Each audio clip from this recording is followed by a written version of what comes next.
করিম সাল্লাল্লাহু আলাইহি ওয়াসাল্লাম বলেন, পাঁচটা জিনিস আসার পূর্বে পূর্বে পাঁচটা জিনিসকে বড় মূল্যবান সম্পদ মনে করো, তা না হলে সেই সময় যদি চলে যায়, ওই জিনিসগুলো যদি হাজির হয়ে যায়, তাহলে বুঝতেও কোনো লাভ হবে না। প্রথম নাম্বার রাসূল করিম সাল্লাল্লাহু আলাইহি ওয়াসাল্লাম বলেন, হায়াতাকা ক্বাবলা মাউতিক, তোমাকে আল্লাহ তাআলা জীবন দিয়েছেন, তোমাকে আল্লাহ তাআলা জিন্দেগি দিয়েছেন। কাউকে 40 বছর দেওয়া হয়েছে, কাউকে 50 বছর দেওয়া হয়েছে, কাউকে 60 বছর, কাউকে 70 বছর, এই রকম ভাবে কাউকে 90 বছর দেওয়া হয়েছে।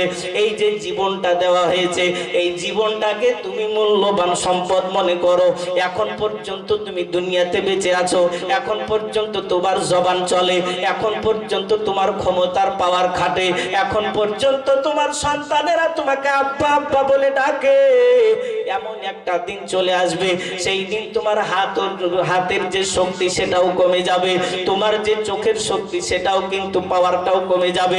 যেই জবানটা তোমার চলে, জবানটাও যেই দিন বন্ধ হয়ে যাবে, সেই দিন কিন্তু তোমার আর পৌঁছতে কোনো লাভ হবে না।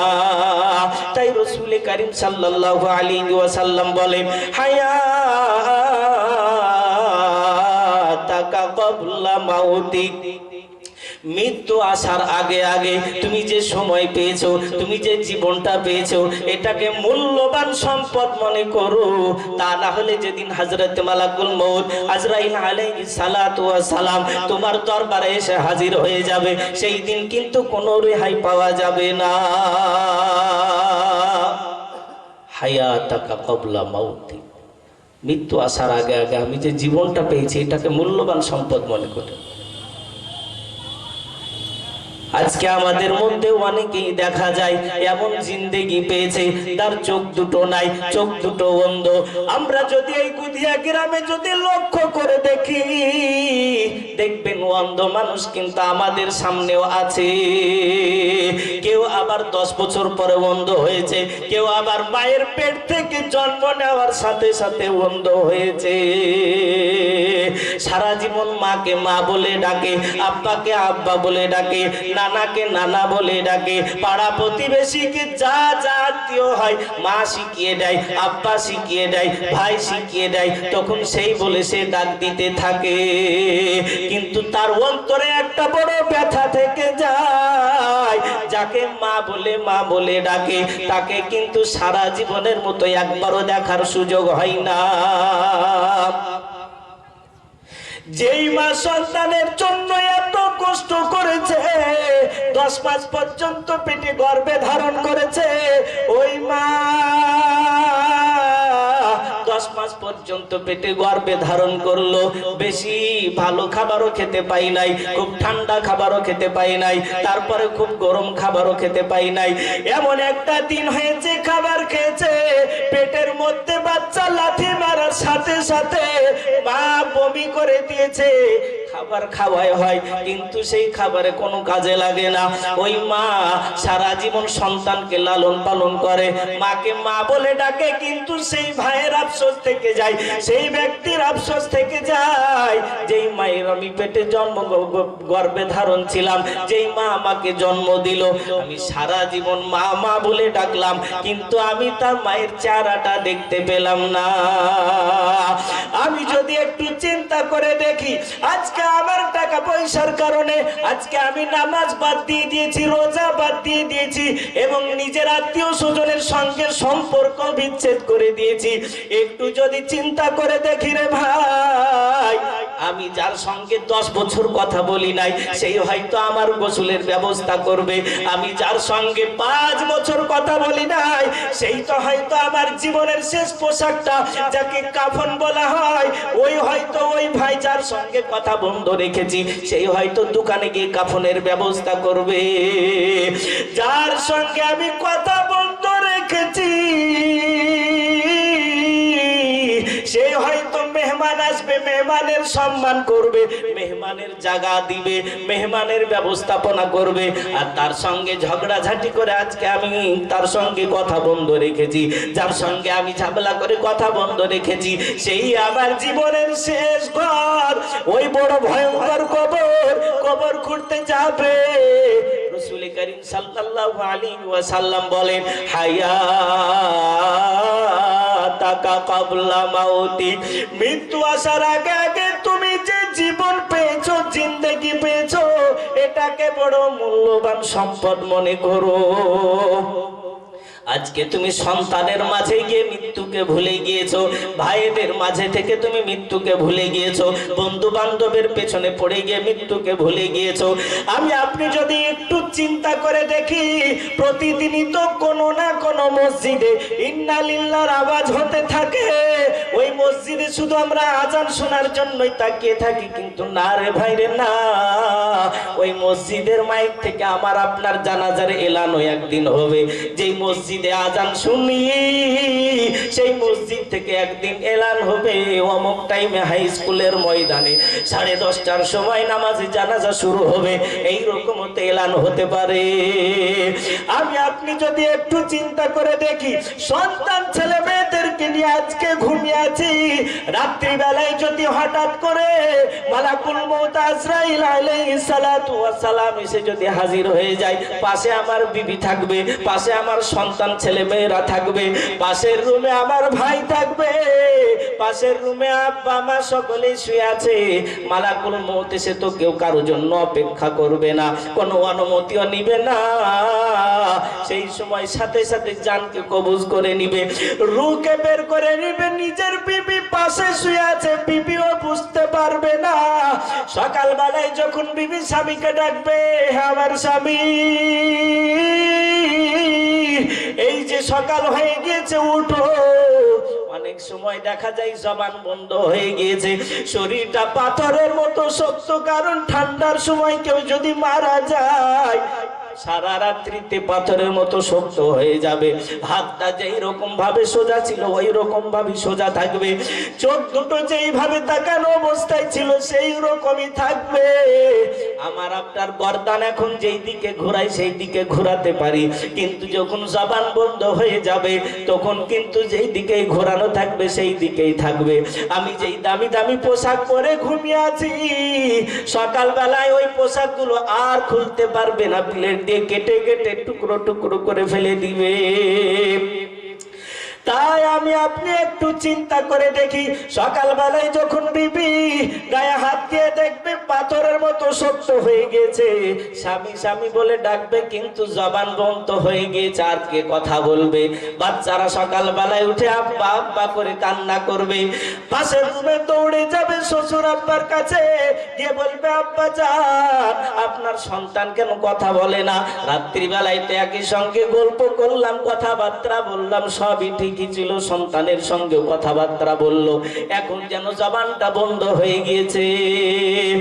ওই আব্বা সন্তানের মৃত্যুর খবর শোনার সাথে সাথে সে হাজির হয়ে যাবে, কান্না করবে, মা দৌড়ে এসে কান্না করবে, মা মনে করবে যে সন্তানকে আমি এত কষ্ট করে লালন পালন করেছিলাম, 10 মাস পর্যন্ত পেটে গর্ভে ধারণ করেছিলাম, খুব ভালো খাবার খেতে পাই নাই, খেয়েছি পেটে লাথি মেরেছিল, সাথে সাথে বমি করে দিয়েছিলাম, আর আমি খুব ঠান্ডা খাবারও খাই নাই, গরম খাবারও খাই নাই। আজকে সন্তানকে যখন দেখতে পাই মা কান্না করবে। আজকে সমাজে দেখতে পাওয়া যায় ডাক্তারে যখন কোনো মাকে বলে যে আপনার সন্তানের অবস্থা ভালো নাই, আপনাকে সিজার করতে হবে, অপারেশন করতে হবে, অনেক মা অনেক বোনই এমন আছে যারা ইনজেকশন দেখে ভয় করে। যখনই বলে সিজার করতে হবে, অন্য গাড়িতে চেপে বাড়িতে এসে হাজির হয়ে গেছে। পাড়ার মহিলারা বলে, কি রে তুই তো হাসপাতালে গিয়েছিলি, আবার ফেরত চলে আসলি কেন? কি খবর? ডাক্তারে কি খবর বলেছে বল। তখন ওই মা বলে, আমাকে সিজার করতে হবে, আমার বড় ভয় লাগে, আমি একটা ইনজেকশন নিতে বড় ভয় পাই, কারণ আমি যদি অপারেশন করি, সিজার করি, সারা জীবনের মতো কমজোর হয়ে যাব, দুর্বল হয়ে যাব, আমি খুব ভারী কাজ করতে পারবো না, আমি কাজ কারবার কিছুই করতে পারবো না, মা জানে। এরপরে অনেক মহিলারা বারবার বলে, না রে পাগলি না, তুই যে 10 মাস পর্যন্ত গর্ভে ধারণ করলি, কত কষ্ট করলি, ওই ঠান্ডার সময় তুই গরম পানি ছাড়া পান করিসনি। আজকে তুই যদি 10 মাস পর্যন্ত কষ্ট করার পর সিজার করে যদি সন্তানকে না দেখিস, তাহলে সারা জীবনের মতো কিন্তু আর সন্তানকে দেখতে পাবি না। মা পাড়ার মহিলাদের কথা শোনার পর হাসপাতালের দিকে রওনা হয়ে যায়। নিজের মা সবই বুঝতে পারে যে আমাকে কেটে কেটে টুকরো করে ফেলবে, বালতি বালতি রক্ত গড়িয়ে দিতে হবে, অনেক সময় হুঁশ ফিরে না। সন্তানকে প্রসব দেওয়ার পর অনেক মা এমনও দেখতে পাওয়া যায় কিন্তু আর হুঁশ ফিরে না, সারা জীবনের মতো কবরে চলে যায়। ওই মা যখন অপারেশন করার পর সন্তানকে একবার চেহারাটা দেখে, সাথে সাথে দেখবেন মায়ের সব কষ্ট সব ভুলে যায়। মা এমন একটা জিনিস, আব্বা এমন একটা জিনিস। পাশের বাড়ি থেকে যদি কেউ কোনো ভালো খাবার দিয়ে যায়, মা নিজে না খেয়ে বলে আমি খেয়েছি, তোরা খেয়ে নে, অথচ মা কিন্তু খাই নাই। তারপরও এত মেহনত করার পর, এত কষ্ট করার পর ওই মা যখন সন্তানকে দেখবে কান্না করবে। একদল মানুষ গোরস্থানে চলে যাবে বাঁশ কাটার জন্য, কবর খনন করার জন্য চলে যাবে। আপনার বিল্ডিং আছে, আপনার এসি রুম আছে, দুতলা ছাড়া আপনি ঘুমাতে পারেন না, খাট পালং ছাড়া ঘুমাতে পারেন না, আপনার তোষক ছাড়া ঘুম হয় না, কিন্তু আপনাকে একদিনও রাখবে না। আপনাকে সাথে সাথে কিছু মানুষ গোসল দেওয়ার জন্য প্রস্তুতি শুরু করে দিবে, কেউ আবার কাফন কিনতে চলে যাবে। আপনার জবান বন্ধ হয়ে যাবে, বুঝতে পারবেন আমার বিবি কান্না করে, আমার সন্তান কান্না করে, আমার ভাই কান্না করে, পাড়া প্রতিবেশী সবাই কান্না করে, কিন্তু সেই দিন আপনার আমার জবান বন্ধ হয়ে যাবে। আজকে আমরা দেখতে পাই যে দুনিয়াতে শুধু 5টা টাকা কমানোর কারণে 5টা টাকা বেঁচে যাবে, 10টা টাকা বেঁচে যাবে, এই ভয়ে দেখবেন অনেক বাপজি আছে, অনেক যুবক ভাই আছে আসরের পর হাট করতে চাই না, কারণ মাগরিবের পর গেলে হয়তো 5 টাকা কম পেয়ে যাবো আর ওই 5টা টাকা বেঁচে যাবে। এই বলে অনেক ভাই অনেক বাপজি আছে মাগরিবের পরে হাটে যায় শুধু টাকা বাঁচানোর কারণে। সন্তানের দিকে খেয়াল করতে গিয়ে আসরের পর কোনো জিন্দেগি হাট করলো না। ছেলে মেয়েদের শান্তি রাখার জন্য ওই মাগরিবের পরে মোটামুটি সবজি নিয়ে সাথে সাথে ব্যবস্থাপনা করে দেয়, কিন্তু দেখেন মরার পর পকেটে হাজার হাজার টাকা থাকবে, আপনার ব্যাংকেও টাকা থাকবে, কিন্তু লেনেওয়ালা থাকবে না। আপনি যেই টাকার কারণে চিন্তা ভাবনা করতেন ওই টাকা পয়সা থেকে যাবে, সন্তান ছেলে মেয়ে ভাগ বন্টন শুরু করে দিবে, কিন্তু আপনি শুধু টাকার কারণে ওষুধ কিনতে পাওয়া যায়। অনেক সময় দেখতে পাওয়া যায় অনেক দাদাজি অনেক নানাজিদেরকে দেখতে পাওয়া যায় ওষুধের দাম অনেক, চোখের টপার, চোখের পাওয়ার কমে গিয়েছে, কারণ বৃদ্ধ হয়ে গিয়েছে। সেই সময় কিছু পয়সার কারণে মায়া করে ওষুধে পানি মিশিয়ে অনেকেই কিন্তু চোখে দেয় শুধু টাকা পয়সার কারণে। কিন্তু মনে রাখবেন আমার আপনার সেই দিন পকেটে টাকা থাকবে, লেনেওয়ালার মতো কেউ থাকবে না। আত্মীয় স্বজন যখন আপনাকে ওই কালো তাবুর মধ্যে গোসল করানোর জন্য ঢুকাবে, আপনার হাত সোজা থাকবে, মুখ থেকে দুর্গন্ধ পানি বের হবে, নাপাক পানি বের হবে, নাকের ছিদ্র দিয়ে পানি বের হবে। আপনি যখন দুনিয়াতে বেঁচে ছিলেন নিজের হাতে গোসল করেছিলেন, নিজের হাতে প্রসাব পায়খানা পরিষ্কার করেছিলেন, কিন্তু আমার আপনার একটা দিন এমন আসবে যেই দিন আপনি পড়ে থাকবেন, পেশাব বেরিয়ে যাবে বুঝতে পারবেন না, পায়খানা বেরিয়ে যাবে আপনি আমি বুঝতে পারবো না, মুখ থেকে অনেক রকমের দুর্গন্ধ পানি বের হবে আপনি আমি বুঝতে পারবো না। সেই দিন মানুষ ভালোভাবে আপনাকে আমাকে গোসল দিয়ে দিবে। গোসল দেওয়ার পর এত দামি দামি পোশাক ছিল, এত দামি ঘরে আমি থাকতাম, ওই পোশাক গুলো ফেলে দিয়ে সাদা একটা কাপড়ে প্যাকেট বানাবে, প্যাকেট বানার লাগানোর পর আপনি যদি মসজিদে সারা জীবনও মসজিদে না যেতে চান, মসজিদ আপনাকে যদি নাও ভালো লাগে, মসজিদ থেকে একটা খাটি এসে আপনার দরবারে হাজির হয়ে যাবে, যেই খাটিটা আপনাকে গোরস্থান পর্যন্ত নিয়ে যাবে। আপনি এসি গাড়ি ছাড়া ঘুরতে পারেন না।